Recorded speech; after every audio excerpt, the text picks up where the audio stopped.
Shalom sahabat-sahabat, saudara-saudaraku yang diberkati Tuhan Yesus. Kembali kita bersama-sama akan mendengarkan dan belajar bersama dari firman Tuhan yang akan meneguhkan dan menguatkan kita menjadi tuntunan dalam menjalani hari-hari kehidupan ini. Mari kita berdoa. Damai sejahtera Allah yang melampaui segala akal itu kiranya memelihara hati dan pikiran saudara di dalam Kristus Yesus Tuhan kita. Amin. Sahabat, salah satu buku terlaris di dunia dan terbanyak dijual sampai saat ini adalah Alkitab, firman Tuhan. Kenapa ya firman Tuhan itu bisa terjual begitu banyak? Firman Tuhan itu atau disebut dengan hukum Tuhan itu bukan hanya sebagai satu buku, tapi karena memang firman ini diberikan. Tuhan berikan firman ini untuk menjadi tuntunan, menjadi panduan, menjadi pegangan, dan menjadi berkat bagi siapapun yang mau membaca, mendengarkan, dan melakukan semua janji-janji yang telah dijanjikan Tuhan di dalam firman ini. Tapi sayangnya, meski dewasa ini Alkitab bisa ditemukan hampir bisa di mana-mana, apalagi sekarang ada gadget ya. Jadi Alkitab bisa dikantongi, bisa dibawa-bawa, bisa dibaca di mana saja. Tapi sayangnya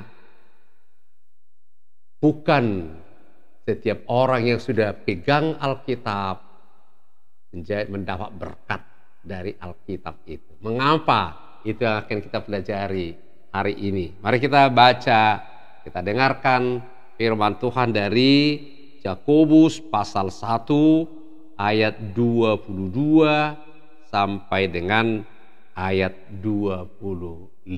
Demikian firman Tuhan.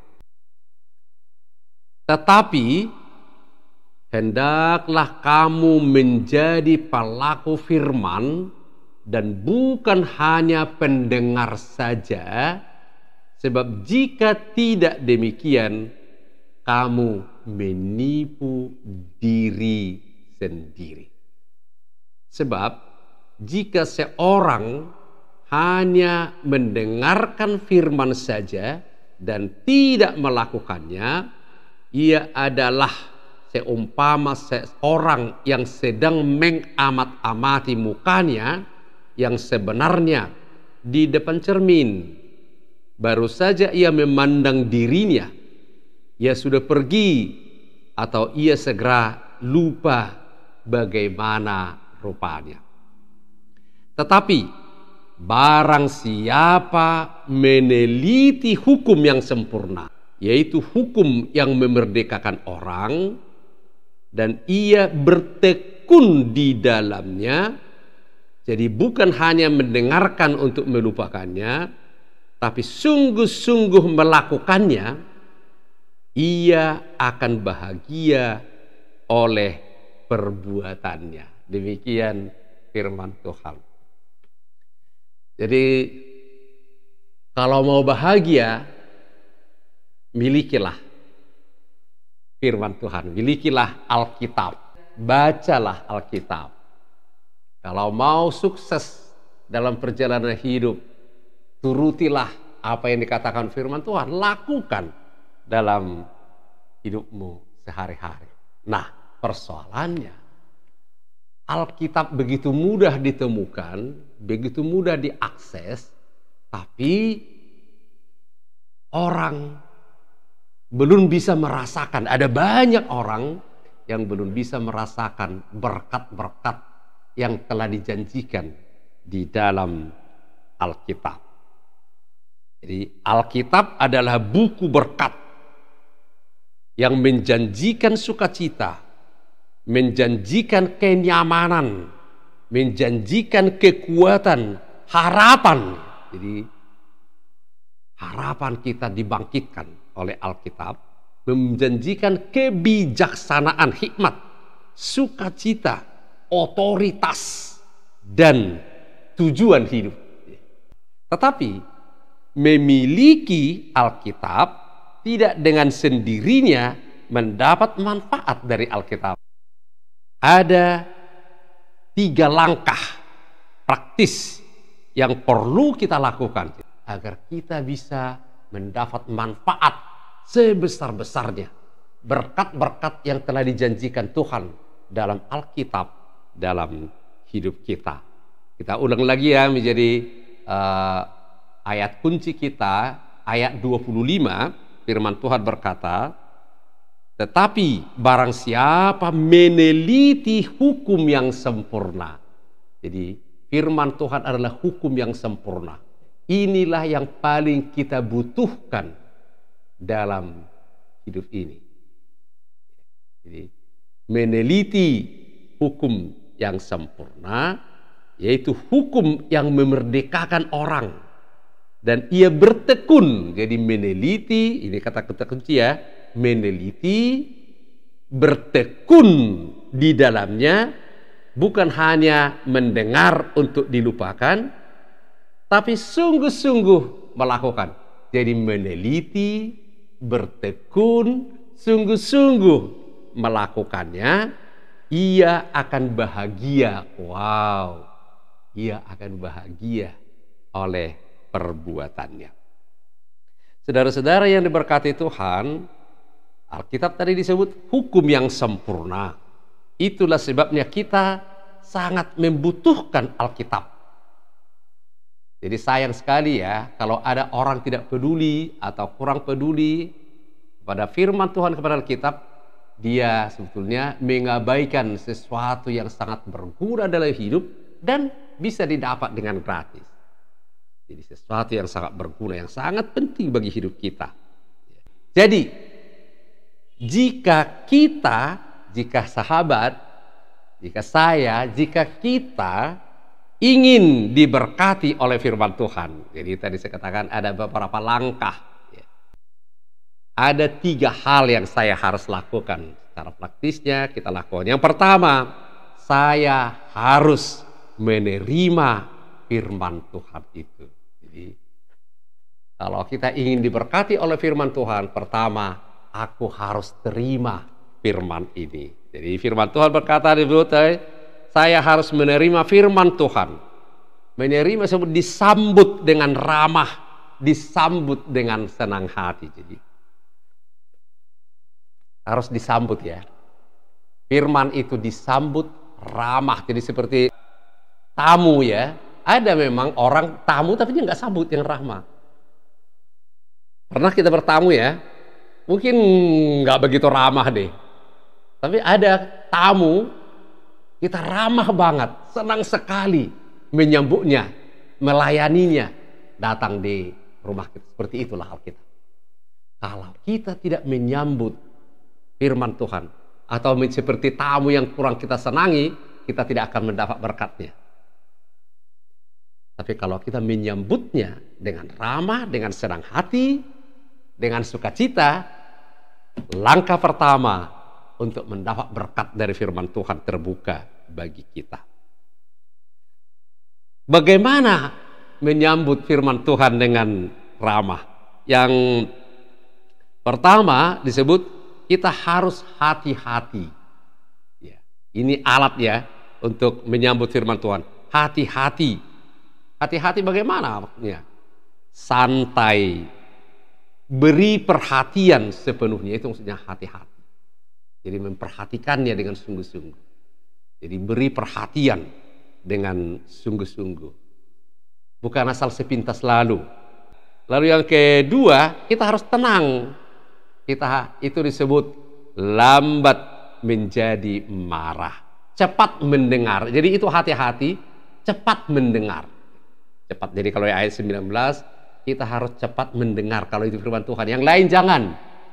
Jadi ada yang terbalik ya, kalau mendengar gosip dia cepat banget dengar, mendengar firman Tuhan, enggak, tuli dia, nggak bisa dengar-dengar. Jadi harus hati-hati. Artinya cepat mendengar firman itu ya. Kemudian tenang, harus lambat marah. Lambat marah. Jadi orang yang suka marah nggak bisa mendapat berkat dari firman Tuhan. Harus lambat marah. Lambat berkata-kata. Jadi jangan terlalu banyak ngomong. Persoalan kita kan sekarang sudah banyak orang ngomong tentang firman, tapi tidak lagi mendengarkan firman Tuhan. Bisa bercerita tentang firman, tapi tidak lagi mendengar apa yang dikatakan firman untuk dirinya. Mungkin firman untuk orang lain yes, tapi untuk saya no. Kemudian yang ketiga, cara menerima firman Tuhan itu, saya harus bersih. Artinya apa bersih? Bersihkan segala sampah. Sampah-sampah emosional. Sampah-sampah dosa kita. Itu harus dibersihkan kalau mau terima berkat dari firman Tuhan. Ada sampah-sampah yang makanya disebut seperti benih yang ditanam di dalam hatimu. Firman itu digambarkan juga sebagai benih. Benih itu hanya bisa tumbuh kalau lahannya diolah, dibersihkan, batu-batu, rumput-rumput, plastik-plastik, semua itu harus dibuang agar benihnya tumbuh. Jadi firman juga kalau terlalu banyak sampah-sampah sakit hati, sampah kemarahan, sampah ketidakpedulian, sampah guilty feelings dan sebagainya, banyak sampah nggak deh, ditanam pun ditabur firman nggak tumbuh tuh, nggak masuk, nggak terima, nggak bisa tumbuh karena tidak bersih. Jadi harus bersihkan. Bagaimana cara membersihkannya? Nggak pakai cangkol, nggak pakai garuk, tapi mengaku. Kalau kita mengaku dosa kita, Yesus adalah setia dan adil mengampuni semua dosa kita. Kita harus mengakui dosa kita agar kita mendapat berkat dari firman Tuhan. Dan yang keempat, menerima firman Tuhan itu, saya harus patuh. Patuh kepada firman itu. Patuh. Mau diajar, jangan sok pinter. Jadi sudah banyak sekarang yang pintar banget. Bukan hanya sok pintar, pintar banget. Jadi karena nggak pintar banget, nggak mau lagi mendengar apa yang dikatakan orang. Jadi nggak terbuka lagi untuk diubah, nggak terbuka lagi untuk ditransform, karena dia menganggap sudah tahu semuanya, udah pintar banget dia. Jadi ini menerima firman Tuhan. Terima ya, firman Tuhan itu adalah harta terbaik yang pernah bisa kita miliki dan yang tidak akan pernah hilang, yang kita bawa sampai kepada kekekalan. Itu yang pertama. Yang kedua, bagaimana kita supaya mendapat berkat dari firman Tuhan, di samping menerimanya, saya harus merenungkan firman Tuhan itu. Jadi merenungkannya. Disebut seperti melihat cermin. Jadi firman Tuhan itu digambarkan juga seperti cermin. Kalau kita melihat cermin dan tidak melakukan apa-apa, itu namanya bodoh. Ngapain kita bercermin-cermin tapi tidak melakukan apa-apa? Ada yang perlu kita mengevaluasi diri. Jadi cermin itu kita pakai, kita pergunakan untuk mengevaluasi diri kita, menilai diri kita. Apakah ada sesuatu yang tidak beres? Apakah ada sesuatu yang perlu diperbaiki? Apakah sesuatu yang dibereskan dalam hidup kita? Apakah ada yang kotor? Apakah ada sesuatu noda-noda dalam baju? Ketahuan deh, bisa lihat dari cermin. Kayak gitu juga kalau kita sudah dengar firman tapi kita tidak mau memperbaiki diri, kita nggak dapat berkat. Memang ada orang nggak mau baca firman, nggak mau dengar firman karena dia tidak mau dievaluasi, tidak mau diubah, tidak mau ditegur dan diubah oleh firman Tuhan. Jadi ada 3 cara kalau bercermin kepada firman Tuhan itu. Yang pertama, memperhatikan. Firman itu artinya bukan, kalau kita nggak bisa bercermin hanya lihat aja, kita harus perhatikan.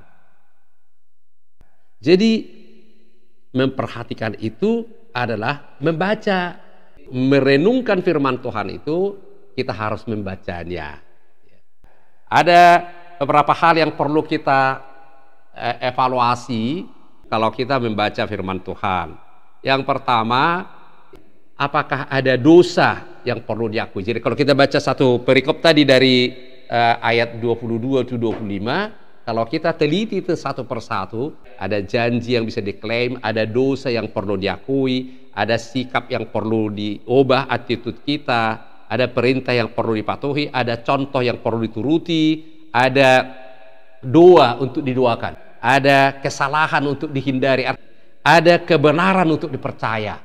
Dan yang terakhir yang perlu dievaluasi, direnungkan, itu apakah ada sesuatu yang perlu saya syukuri?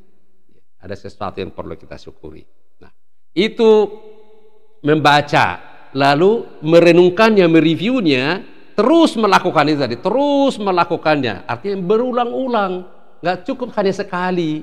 Kita harus berulang-ulang, baca lagi, apakah ada dosa yang dilakukan, adakah sikap yang perlu diubah, contoh yang perlu diubah, dan seterusnya. Terus perhatikan, dan satu persatu, lalu kita lakukan. Jadi lakukan berulang-ulang, nggak hanya cukup sekali. Persoalan kita sekarang kalau didengar agak hampir sama firman itu, udah kemarin kayak gitu, nggak mau lagi diulang, nggak mau diulang. Hanya karena firman itu untuk didengar, bukan untuk dilakukan. Jadi di situ namanya meditasi, fokus kepada sesuatu. Kalau kita bisa mengomel-mengomel, berarti kita bisa meditasi. Karena ngomel itu diulangin, itu diulang-ulang. Lalu mengingatnya. Jadi kita harus ingat firman Tuhan itu. Ya, harus ingat dong apa yang sudah saya dengarkan. Saya ingat, saya hafal. Jadi ini pentingnya menghafal firman Tuhan. Jadi banyak orang yang terberkati karena dia selalu ingat firman Tuhan. Membantu hafalan kita karena hafalan kita terbatas, buat catatan rohani kita. Kalau hal-hal lain bisa dicatat, tapi kalau firman Tuhan harus lebih dicatat lagi. Ini jauh lebih penting. Itu yang kedua. Lalu yang ketiga, saya harus mengaplikasikan firman Tuhan dalam hidupku sehari-hari. Jadi mengaplikasikan. Tadi dikatakan firman Tuhan dalam ayat 25. Jadi bukan hanya mendengarkan untuk melupakannya, tapi sungguh-sungguh melakukannya. Sungguh-sungguh melakukannya, maka ia akan bahagia oleh perbuatannya. Dia akan terberkati, diberkati oleh firman yang dia bacakan. Tuhan, dia melakukan firman Tuhan, mempraktekkan, menindaklanjuti dalam aktivitas keseharian kita. Jadi firman itu selalu menjadi pedoman, panduan, tuntunan, menjadi ukuran dalam melakukan apapun yang kita lakukan. Praktekkan. Jadi praktekkanlah firman Tuhan. Jangan hanya pendengar. Sahabat, saya berharap siapapun yang mendengarkan firman ini, dimanapun berada, saya berharap kita semua adalah orang-orang yang mendapat berkat sebesar-besarnya dari firman Tuhan. Dan berkat itu disediakan untuk kita. Disediakan untuk sahabat. Ya. Keuntungan-keuntungan yang disediakan Tuhan melalui firman-Nya itu adalah untuk sahabat, untuk kita semuanya. Tapi keuntungan-keuntungannya tidak bisa menjadi milik kita dengan sendirinya, tidak secara otomatis. Ada tadi langkah praktis yang harus kita lakukan. Terimalah firman itu. Jadi hal yang paling indah yang bisa kita terima hari ini adalah kita bisa menerima, mengakses firman Tuhan dengan bebas. Kita bisa berhati-hati dengan menerimanya dengan lembut, menerimanya dengan tenang, menerimanya dengan bersih. Jadi kita bersihkan semua sampah-sampah emosional kita. Jangan lagi biarkan itu, dan patuh kepada firman itu. Lalu renungkan yang kedua, kita merenungkan yang kedua, baca, review, renungkan, dan ingat apa yang dikatakan. Lalu yang ketiga, lakukan, aplikasikan dalam kehidupan sehari-hari. sahabat, ini untuk kita semua. Kalau kita baca dalam Amsal 13 ayat 13. Siapa yang meremehkan firman, ia akan menanggung akibatnya. Tapi siapa taat kepada perintah akan menerima balasan. Jadi saya berharap kita semua tidak ada seorang pun di antara kita yang meremehkan firman, tapi menerima firman dan semua kita orang-orang yang diberkati. Amin. Terima kasih Tuhan Yesus untuk firman-Mu yang telah menyapa, meneguhkan dan menguatkan kami. Biarlah firman itu ditorehkan dalam hati sanubari kami.